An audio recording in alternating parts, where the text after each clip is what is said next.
I'm glad that I'm the one who found you. That's why I'm always hanging round you.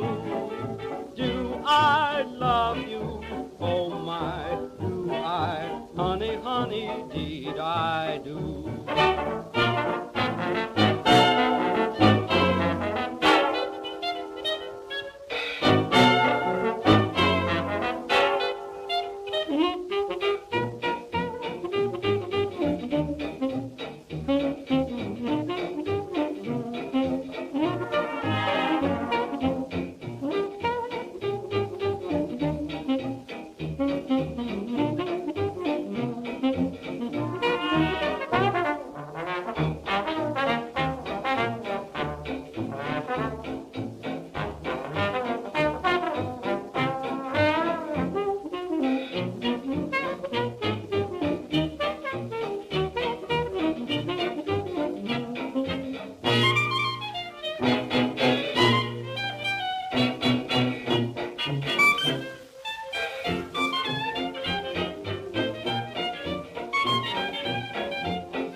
Hello and welcome to episode 14 of KBTV, the online live streaming version of the Kennington Bioscope, a perhaps mysterious sounding entity about which I'll quickly explain for those who may be joining us here for the first time.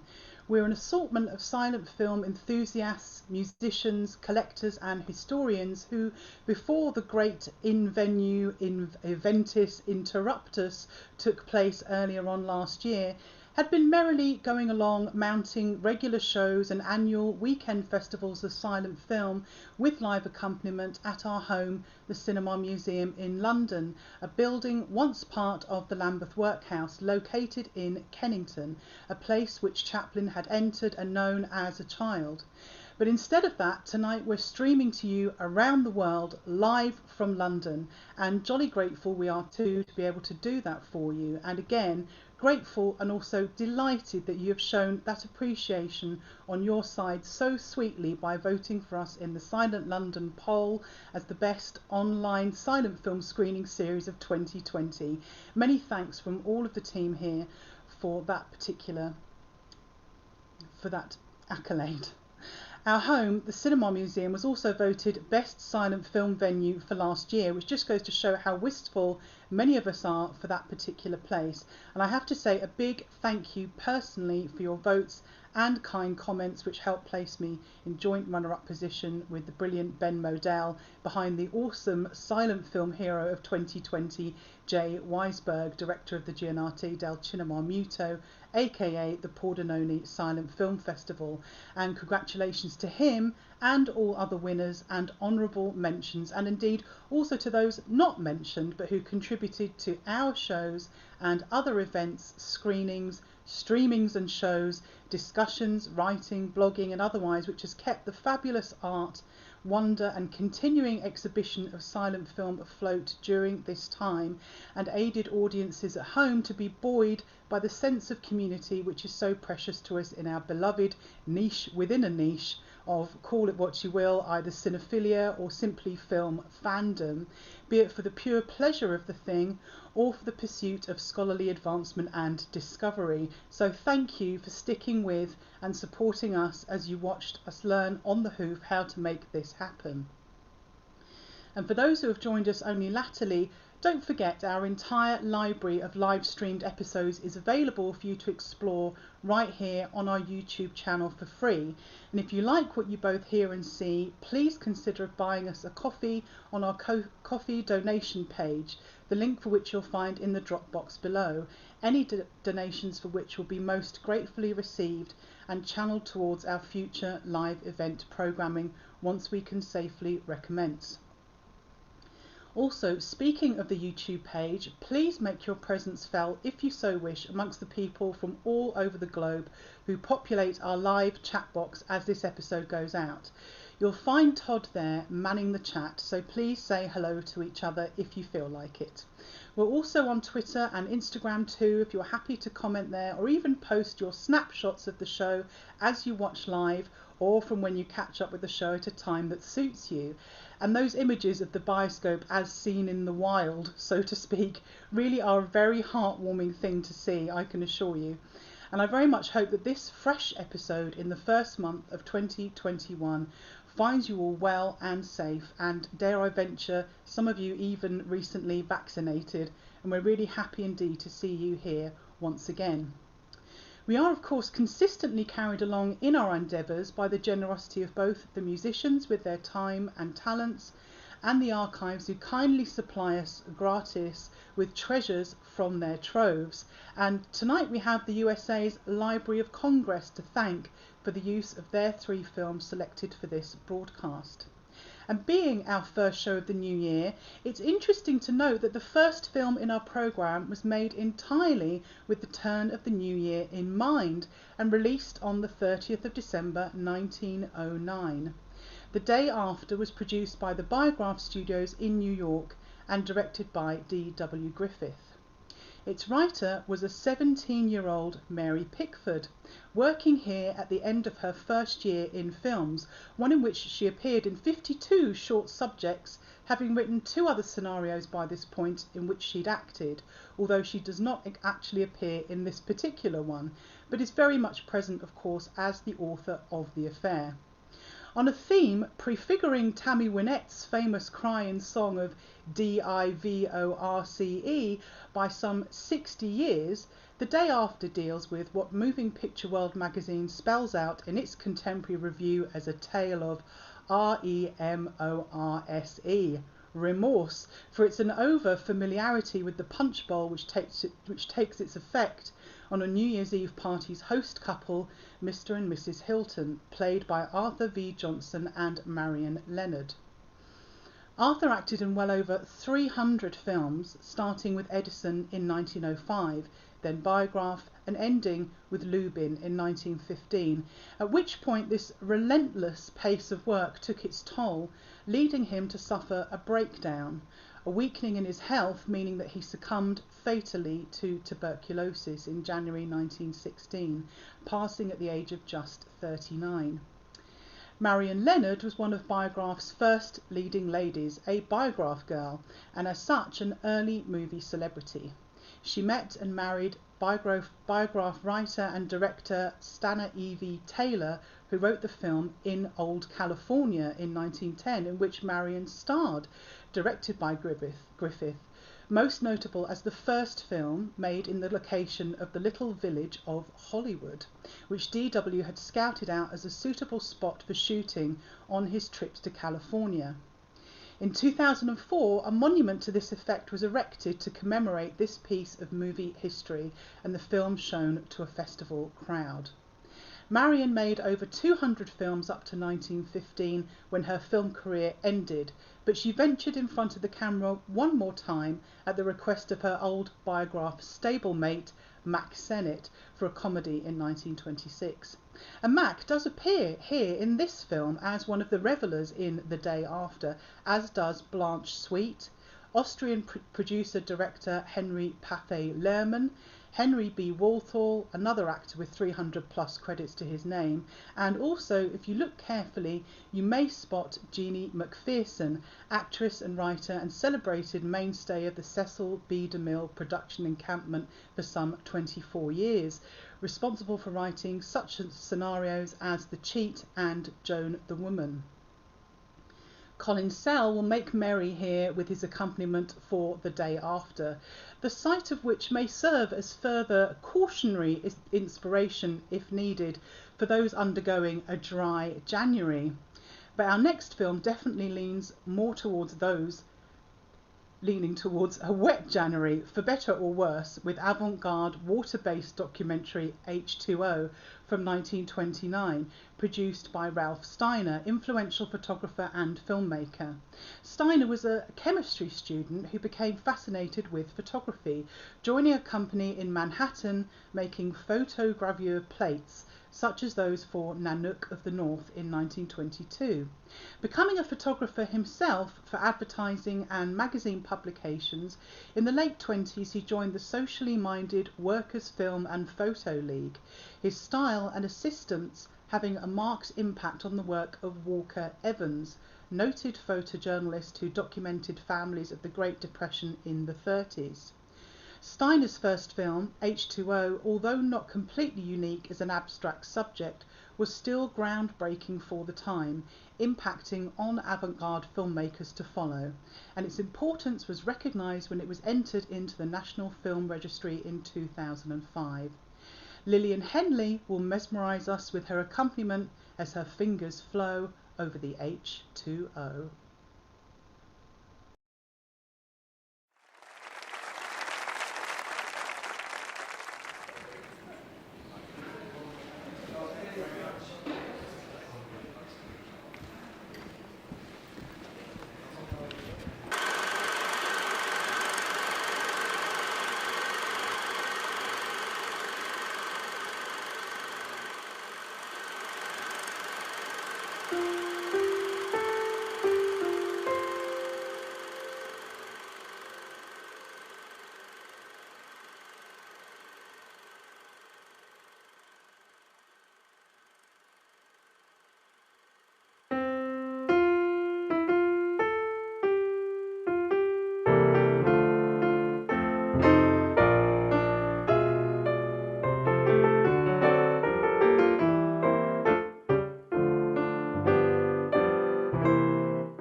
Well, that was a most entrancing film, was it not?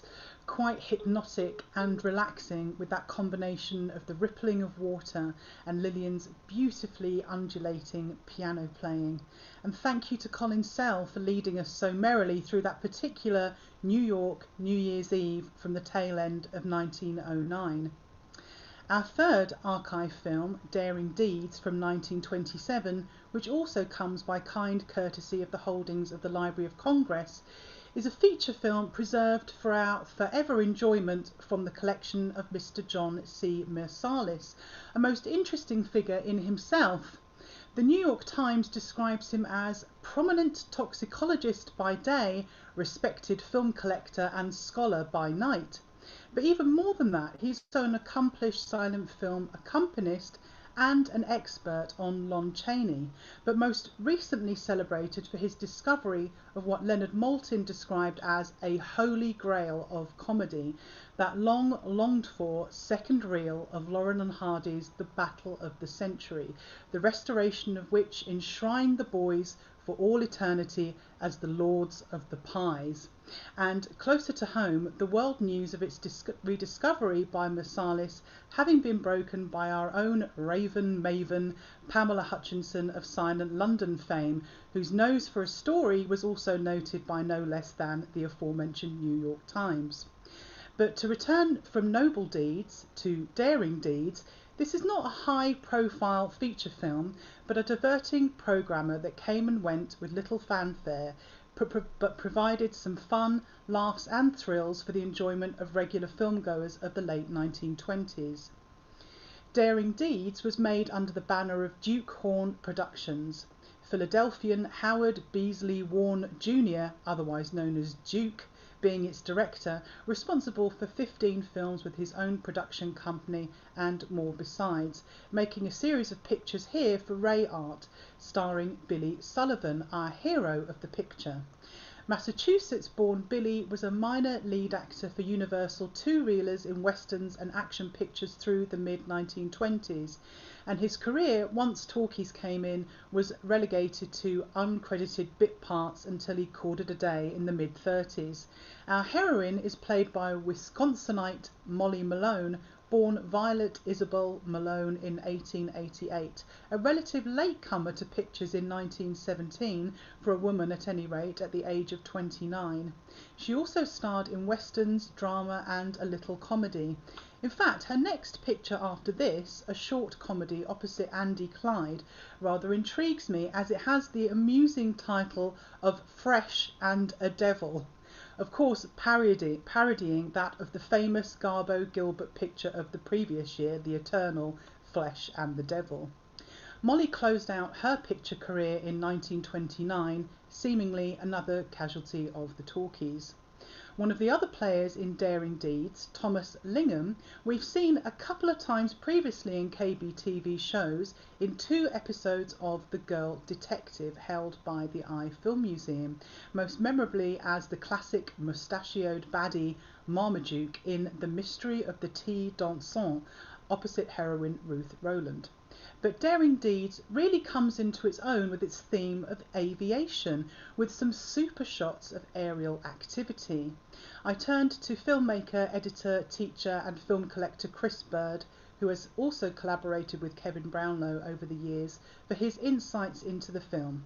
And he shared with us that aviation was even younger than motion pictures and personified speed, movement and modernity even more than the motor car, which was slightly older than movies. A climax with a car chasing not one plane but 2 represented the ultimate in modernity, perhaps even further emphasised by the reference to the Black Bottom Dance, which Jelly Roll Morton recorded the year before this was made, so it's in its own way it's as much a glimpse of the roaring 20s as Dancing Mothers. Films like Daring Deeds tend to be very cheaply made, like all those train melodramas, many of which have bizarrely little train footage. The hugely enjoyable The Flying Ace, 1926, has, as I recall, Chris says, no genuine airborne footage, just some taxiing around on the ground, followed by some obviously fake aerial acrobatics. I feared this might be the same, but to be fair, I was wrong. They've clearly done one genuine airborne shoot, probably getting the early and climactic scenes in one session. The angle shooting through the wings from one plane to another is a nice touch, adding to the sense of reality. Presumably we are flying over early LA, which is an additional nice touch. I wonder, Chris muses, whether they land at the DeMille airfield. He carries on. All the closer shots of the actors in the planes are clearly done with the planes on the ground, the low angles hiding the earthbound backgrounds.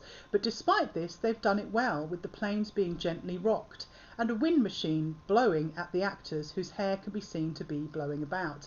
And they've clearly got 3 top-notch pilots for the climax, as the 2 planes are clearly close together, as is the camera plane. Longer lenses would have allowed the planes to be further apart physically, but at the expense of greater camera shake, so I think this is genuinely dangerous flying with no trickery.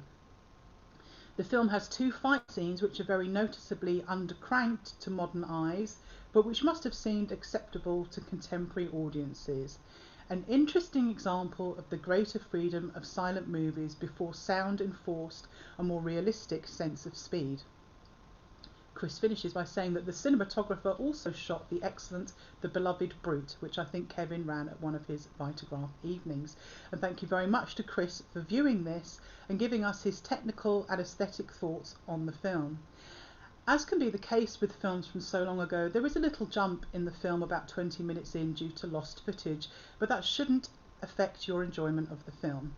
And John Sweeney is live and ready and able to jump into the cockpit right now and make this film fly. So chocks away, here's John accompanying those daring deeds.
thank you so much to the brilliant John Sweeney for flying us high with his thrilling live accompaniment. That's amalgamation. And of course, a big thank you to all of our players tonight, to both Colin Sell and Lillian Henley, who went to the trouble of pre-recording outstanding one-off pieces which complemented the film so beautifully, I'm sure you'll agree. And to John, of course, not only for his live playing, but for producing and running the live stream tonight, which will soon be available to catch up with or re-watch here on our Kennington Bioscope YouTube channel. And please do subscribe to the channel if you haven't already.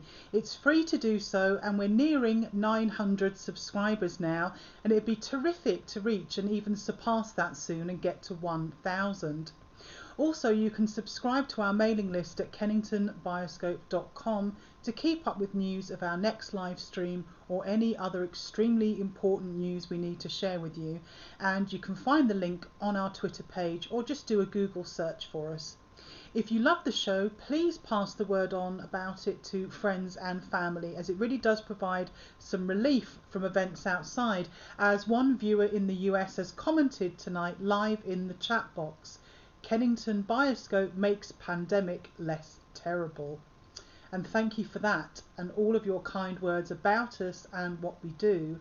And speaking of people who do, we must give a giant thank you to Todd Higginson for not only managing the live chat but maintaining the YouTube channel and doing all the necessary processing and technical tinkering with the films which needs to be done for them to go out looking so good with their KB title cards and all, and for programming the show along with John Sweeney.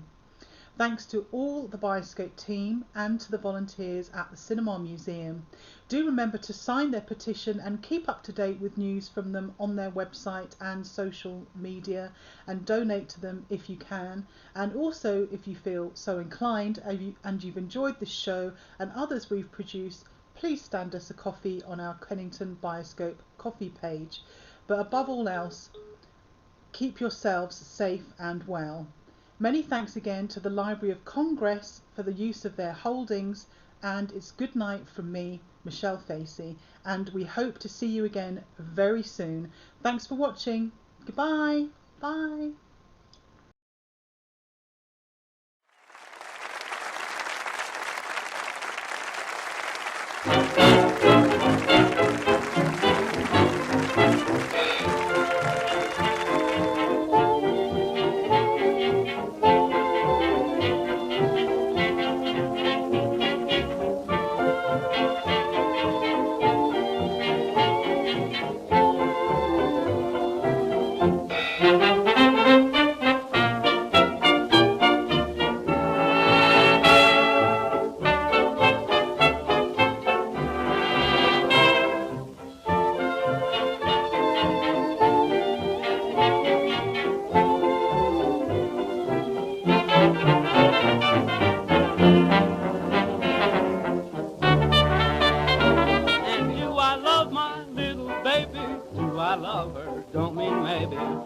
Baby, did I do? Do you love me, baby? Sure, I love her, baby. Precious baby, did I do?